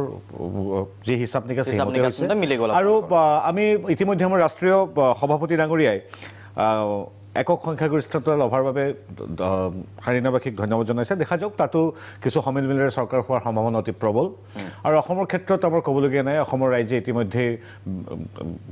ভোটৰ জৰিয়তে দিছে আৰু যিটো আমাৰ সন্মানীয় বৰবৰা ডাঙৰীয়াই কৈ গ'ল সেই ক্ষেত্ৰত আচলতে মোৰ ক'বলগীয়া বিশেষ নাই কাৰণ কি অসমবাসীয়ে দেখি আহিছে আৰু বিভিন্ন সময়ত কংগ্ৰেছ UDF বা বাওঁপন্থীসকলে ইতিমধ্যে বিভিন্ন ধৰণে কৈ আহিছে কিন্তু সেইবিলাকক নচ্ছাত কৰি আহিছে আৰু কেবৰ কথাৰ বিষয়ে আমাৰ ভাৰতীয় জনতা পাৰ্টীৰ স্থিতি দুমুখীয়া নহয় এখেতসকলে যিদৰে বৰাক ভেলীত কিবা এটা কয় ইতিমধ্যে কৈছে তাৰ UDFৰ প্ৰাৰ্থীগৰাকীয়ে কৈছে বৰাক ভেলীত তেওঁলোকে কেবখনক সমৰ্থন কৰি আহি ব্ৰহ্মপুত্ৰ ভেলী পাওঁতেই কেবখনক বিৰোধিতা কৰিব ৰাজনৈতিকভাৱে বাধ্যবাধকতা আহি গৈছে তেনেধৰণৰ কথা NRC খনৰ কাৰণে কি কৰিছে তৰুণ গগৈ ডাঙৰীয়াক মূল সুঁতিৰ খিলঞ্জীয়া অসমীয়া মানুহখিনিৰ কাষ চাপিবৰ কাৰণে য'ত পৰা তেওঁলোক বিচ্যুত হৈছে তৰুণ গগৈ ডাঙৰীয়াৰ দ্বাৰা কোৱাইছে যে NRC খন কাম নাই কিন্তু তাৰ বাবে আব্দুল খালেকৰ দ্বাৰা কৈছে NRC খন এখন বেদৰ দৰে গতিকে তেখেতসকলৰ স্থিতি বা তেখেতলোকৰ ভাষ্যৰ যুক্তিযুক্ততা মোৰ নাই আমি এখন NRC নিশ্চিতভাৱে বিচাৰোঁ কিন্তু NRCখন হ'ব লাগিব নিখুঁত আৰু শুদ্ধ গতিকে সৰ্বানন্দ সোণোৱাল ডাঙৰীয়াৰ নেতৃত্বৰ চৰকাৰে 50,000 মানুহতকৈ অধিক কৰ্মচাৰীক বিনিয়োগ কৰিছিল আপোনালোকে জানে সুপ্ৰিম কোৰ্টৰ তত্বাৱধানত হৈছিল আমাৰ কৰিবলগীয়া একো নাছিল তৎসত্ত্বেও আমি যেতিয়া অনুভৱ কৰিলোঁ আমি যেতিয়া গম পালোঁ ক্ষেত্ৰভিত্তিক পৰ্যালোচনাৰে যে NRCখনত আখুৱাহ আছে আখুৱাহপূৰ্ণ NRCৰ আমি বিৰুদ্ধাচৰণ কৰোঁ আমি এখন শুদ্ধ NRC বিচাৰোঁ আৰু কেৱল বিষয়ৰ স্থিতি আমাৰ পূৰ্বৰ দৰে ঠিক আছে ধন্যবাদ জ্ঞাপন কৰিছোঁ মই চম্পক কলিতা ডাঙৰীয়াৰ ওচৰলৈকে আহিম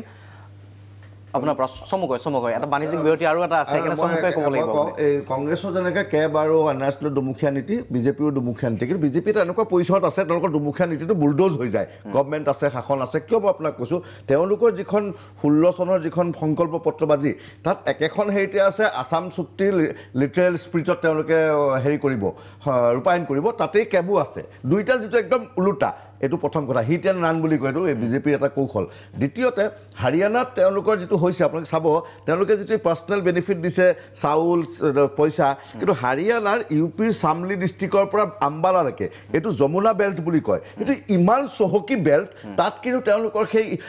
ইণ্ডিভিজুৱেল বেনিফিটটোৱে ইম্পেক্ট কৰা নাই তাত ইণ্ডাষ্ট্ৰি বন্ধ হৈছে তাত চাকৰি গৈছে মাৰুতি প্ৰডাকশ্যন নাই হোৱা সেইকাৰণে এই কথাখিনি অৰ্থনৈতিক অৱস্থাটো চাবলৈ যায় আজি এতিয়া উদ্ধৱ ঠাকৰেও কিবা কিবি কথা কৈ আছে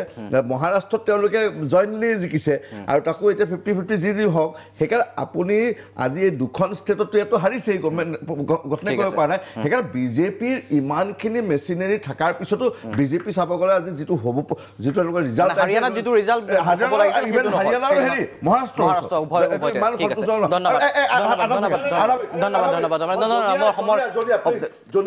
জনিয়াত আমাৰ জিকাটো একেবাৰে ছিগনিফিকেণ্ট আজি ভাৰতবৰ্ষত AIUDF ষ্ট্ৰাইকাৰ এক নম্বৰ এখন খেলিছোঁ এখন জিকিছোঁ আমি 100% কৈছোঁ আমি জনিয়াত পঞ্চায়ত আমাৰ নাই MP আমাৰ নাই MLA আমাৰ নাই জিকিছে সেইটো ছিগনিফিকেণ্ট আৰু জিকিছোঁ তাৰমানে কংগ্ৰেছক বিদায় দিছে নাই ঠিক আছে আমি বুজি পাইছোঁ জনিয়া আপোনালোকে দখল কৰিছে আন এক বাণিজ্যিক বিৰতিৰ সময় হৈছে উভতি আহিব লাগিব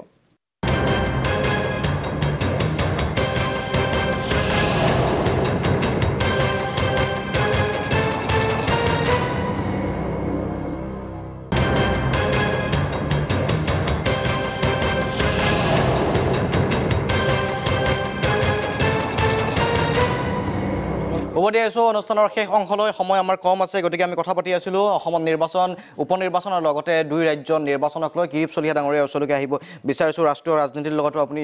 জড়িত হৈ আছিল গতিকে এই ক্ষেত্ৰত আপোনাৰ পৰা জানিব বিচাৰিছোঁ আজিৰ প্ৰেক্ষাপটক লৈ এই মুহূৰ্তত বিভিন্ন কথা ওলাইছে যে কংগ্ৰেছৰ বা বিৰোধী একত্ৰিত হোৱাৰ প্ৰয়োজন আছে মিত্ৰজোঁটৰ সম্ভাৱনাৰ কথা ওলাইছে বিভিন্ন কথা ওলাইছে আপুনি কি ধৰণে বিশ্লেষণ কৰিব চাওক নিৰ্বাচনৰ ৰিজাল্টত এইটো কথা ক্লিয়াৰ হৈছে যে মহাৰাষ্ট্ৰত বিজেপি শিৱসেনা কম্বিনেশ্যনটো এতিয়াও শক্তিশালী হৈ আছে তেওঁলোকৰ শক্তি অটুট আছে হাৰিয়ানাত কংগ্ৰেছে বিশেষকৈ এতিয়া সোনিয়া গান্ধীৰ ডাঙৰীয়ানী সভাপতিত্ব লোৱাৰ পাছত যিটো পৰিৱৰ্তনৰ এটা সূচনা কৰিছিলে আৰু যিটো এটা প্ৰচেষ্টা হাতত লৈছিলে সেই প্ৰচেষ্টাত প্ৰায় ফলগতি হোৱাৰ পৰ্যায়লৈ আহি গৈছিলে কিন্তু এই সিদ্ধান্তবোৰ মই ভাবোঁ যে কংগ্ৰেছে ইয়াৰ পৰা শিক্ষা লৈ এতিয়া আগতীয়াকৈ সিদ্ধান্ত লৈ এটা মানে দৃঢ়তাৰে কামবোৰ সিদ্ধান্তবোৰ ল'ব লাগিব মই আপোনাক এই কথাটোৰ পৰিপ্ৰেক্ষিতত মই কিছুমান ক্ষেত্ৰত বিজেপি দলৰ পৰা কিছুমান শিক্ষা ল'ব লাগে মই কওঁ মই আপোনালোকক মই কোনো এইটো কথা কোৱা নাই আৰু অসমত বোধকৰো আজিলৈকে আলোচনাই হোৱা নাই কিন্তু মই আপোনালোকক জনাই থওঁ আপোনালোকে মই জনা কথা শুনা কথা নহ'বও পাৰে সঁচা কিন্তু আপোনালোকে যদি জানিবলৈ চেষ্টা কৰে তেতিয়াহ'লে আপোনালোকে জানিব যে বিজেপিত কিন্তু বিজেপি দলে অসমৰ ৰাজ্যিক বিজেপি দলে বিজেপি নেতৃত্বই চৰকাৰে ৰাজ্যৰ সকলো নেতাই বিজেপিত এইবাৰ জনিয়া সমষ্টিত এজন বেলেগ প্ৰাৰ্থীক নিৰ্বাচিত কৰিছিলে সেই প্ৰাৰ্থীজন ইমিগ্ৰেণ্ট মুছলমান আছিলে কিন্তু বিজেপিৰ এজন শীৰ্ষ নেতাই স্পষ্টভাৱে এইটো সিদ্ধান্ত ল'লে যে আমি তাত স্থিত দিলে আমি বাংলাদেশী মূলৰ কোনো নেতাক আমি নমিনেশ্যন দিওঁ বিজেপি দলত এটা খুব ডাঙৰ কথা এটা কৈছোঁ এই কথাটো পাছত আপোনালোকে বিবেচনা কৰি চাব কিয় নলওঁ যে আমি এটা মেছেজ দিব লাগে তাত এটা দৰকাৰ তাত কিমান হিন্দু মানুহ আছে বোলে তাত হিন্দু ভোটাৰ বা 20,000 আছে বোলে আপুনি বোলে 5,000 ভোট হ'লেও হয় হিন্দু মানুহ এজনক দিয়ক নহ'লে তাত অসমীয়া মুছলমান এজন মানুহ দিয়ক যে অসমীয়া মুছলমান মানুহ কিমান আছে বোলে তাত 15,000 নে 20,000 আছে কিমান আছে আমি জানিব বুজিছে আমি এইটো এটা মেছেজ দিব বিচাৰিম আমি নিৰ্বাচনত জিকো বা নিজিকো যে আমি যে অসমত হিন্দু মুছলমানৰ কথাটো নহয় অসমৰ অসমীয়া মুছলমান থাকক হিন্দু থাকক এইটো মেছেজ আমি দিবলৈ চেষ্টা কৰোঁ সকলোবোৰ দখল নকৰিব মই এইকাৰণে কৈছোঁ যে এই কথাটো কিন্তু মই যদি জনামতে যদি এইটো হয় ইয়াৰ পৰা শিক্ষাটো আমি কি ল'ব লাগিব যে বিজেপি কিন্তু সকলো বস্তু লং টাৰ্ম ষ্টেপ কিছুমান লৈ ৰিস্ক কিছুমান লৈ তেওঁলোকৰ ভোটৰ এটা সমীকৰণ এটা ভোটৰ এটা সদৌ অসম ভিত্তিত এটা ভোটৰ তেওঁলোকৰ এটা নতুন পুনৰ বিন্যাস ঘটাইছে যিটোৰ কাৰণে যিমানে যি নকওক আজি কাৰ ভুল কাৰ শুদ্ধলৈ মই যোৱা নাই আনবোৰ দলে কিন্তু এতিয়া ধৰক কংগ্ৰেছত আমাৰ দল মই এতিয়াও কংগ্ৰেছত দলটোতে আছোঁ বুলি ভাবোঁ যদি দলৰ মানুহে নাভাবে আমি আছোঁ বুলি কংগ্ৰেছ দলটো কিন্তু এক মিনিট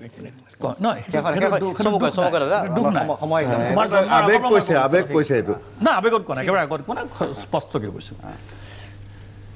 কংগ্ৰেছ দলত কিন্তু চাওক এটা সময়ত কিন্তু বঙালী হিন্দুসকল আটাইতকৈ দৃঢ় সমৰ্থক আছিল আমাৰ উজনি অসমত মাৰ্ঘেৰিটাহঁতে জানে যে মাৰ্ঘেৰিটাতে তাতে নাই বুলি ক'লেও 15,000 বঙালী ভোট আছে কিন্তু ব্লাইণ্ড কংগ্ৰেছক দিছিল 26,000 ক্ৰছ কৰিছে চাহ বাগিচা আমাৰ আটাইতকৈ শক্তিশালী ভেটি আছিলে কংগ্ৰেছ ৰ'ব তেনেকৈ জনজাতীয় ভোট সেই যোৱা নিৰ্বাচনলৈকে জনজাতীয় দলৰ লগত কংগ্ৰেছে সন্মিলিতভাৱে যুদ্ধ কৰিছিল